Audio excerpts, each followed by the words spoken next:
Carlos Alberto Alcántara González, estudiante de la Universidad de Yacambú en la carrera de Derecho. Hoy voy a hablar de las instituciones del proceso penal, lo que corresponde a presupuestos formales de la acusación. Las normas legales que facultan al Ministerio Público para ejercer la acusación. Interponer una acusación fiscal significa, entre otras cosas, cerrar y completar una investigación penal y así la víctima adquiere igualmente su condición formal de parte. En los delitos de acción pública, la titularidad y el ejercicio de la acción penal pertenecen al Estado a través del Ministerio Público, de conformidad con lo dispuesto en los artículos 285 de la Constitución de la República Bolivariana de Venezuela, los artículos 34 y 37 de la Ley Orgánica del Ministerio Público, los artículos 11, 24, 111 y 302 del Código Orgánico Procesal Penal. El contenido de la acusación fiscal. Los datos que sirvan para identificar al imputado y el nombre y su domicilio o residencia de su defensor. Si bien corresponde a las autoridades de policía de investigaciones penales, bajo la dirección del fiscal del Ministerio Público, la práctica de las diligencias conducentes a la determinación de los hechos punibles y a los datos de identificación de sus autores, cómplices y partícipes. ¿Cuáles serían esos datos? Pues serían los nombres, apellidos, edad, estado civil, profesión o actividad, domicilio o residencia del imputado como persona natural. También pudieran ser muy útiles aspectos básicos de su contextura, que son las características físicas, y en casos de banda organizada, los alias, si los hubiera. Considero importante colocar en la acusación fiscal para la máxima determinación de personas naturales el número de cédula de identidad o del pasaporte, o en el caso de los ilícitos tributarios, el número del registro de información fiscal, visto que este RIF se asigna al sujeto pasivo de obligaciones y deberes tributarios, es único, exclusivo y excluyente, de carácter permanente, personal, aunque de uso obligatorio en cualquier documento, solicitud, trámite, petición o actuación que se presente o realice ante el Servicio Nacional integrado de la Administración Tributaria, sería. Así como en las declaraciones de factura u otros documentos equivalentes que presente o emita el sujeto pasivo o administrado. 2. Una relación clara, precisa y circunstanciada del hecho punible que se atribuye al imputado. Lo primero es señalar la explicación clara, concreta y circunstanciada del hecho punible que atribuye al imputado, determinado en primer lugar si son delitos o faltas. Los elementos a considerar en toda acusación fiscal son la autosuficiencia, síntesis y la exhaustividad, los cuales deben ser analizados a plenitud. La acusación debe ser en sí una síntesis, debe contar en forma resumida la historia de los hechos, las razones esgrimidas y las conclusiones.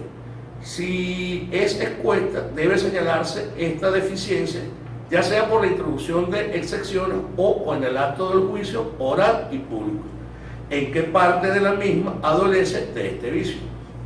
Especialmente hay que revisar su parte narrativa, pues una cosa es que se transcriban algunos actos del proceso y no hacer énfasis en los motivos de los hechos y del derecho. Para poder elaborar un buen petitorio, concibe lucir relevante varios aspectos de lo ocurrido, con detalles necesarios, pues todo lo interesante o primordial que exculpa o inculpa a los imputados siempre debe contar en autos. La acusación no debe lucir recargada, excesiva, y mucho menos contener aspectos inútiles o datos triviales. Es trascendental indicarle que la acusación fiscal debe bastarse así sola En la acusación se debe aplicar la ley a los hechos planteados y analizados completamente para poder administrar y pronunciar la justicia. 3.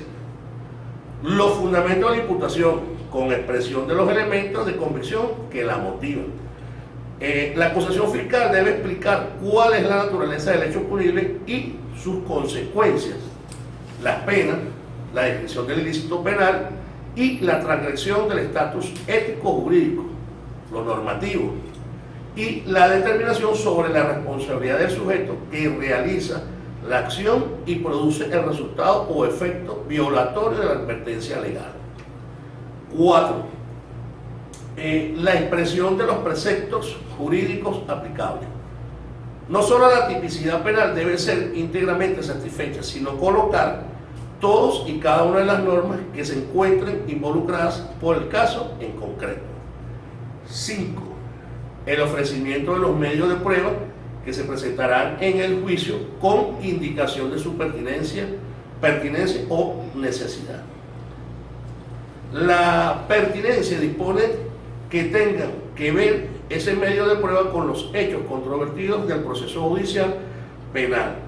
La necesidad, como su mismo nombre lo indica, el por qué se debe presentar en el juicio oral determinados medios de prueba. En ambas situaciones tiene que existir una explicación lógica a este ofrecimiento. 6. Sexto, la solicitud de enjuiciamiento del imputado. La solicitud de enjuiciamiento implica la pretensión del Estado, ojo, no se solicita la condena, se peticiona la apertura a juicio mediante el escrito acusatorio a los fines de poder demostrar en el debate la culpabilidad de los acusados. Y por último, la oportunidad legal para efectuar la acusación. La acusación podrá ser interpuesta una vez concluida la investigación preliminar. Si al imputado le fue impuesta una medida de privación judicial preventiva de libertad, entonces corre un lapso de 30 días siguientes a la decisión judicial, según el artículo 250 del Código Orgánico Procesal Penal, para presentar el respectivo acto conclusivo. Este lapso podrá ser prorrogado hasta por un máximo de 15 días adicionales, solo si él o la fiscal lo solicita, por lo menos con 5 días de anticipación al vencimiento del mismo. Gracias.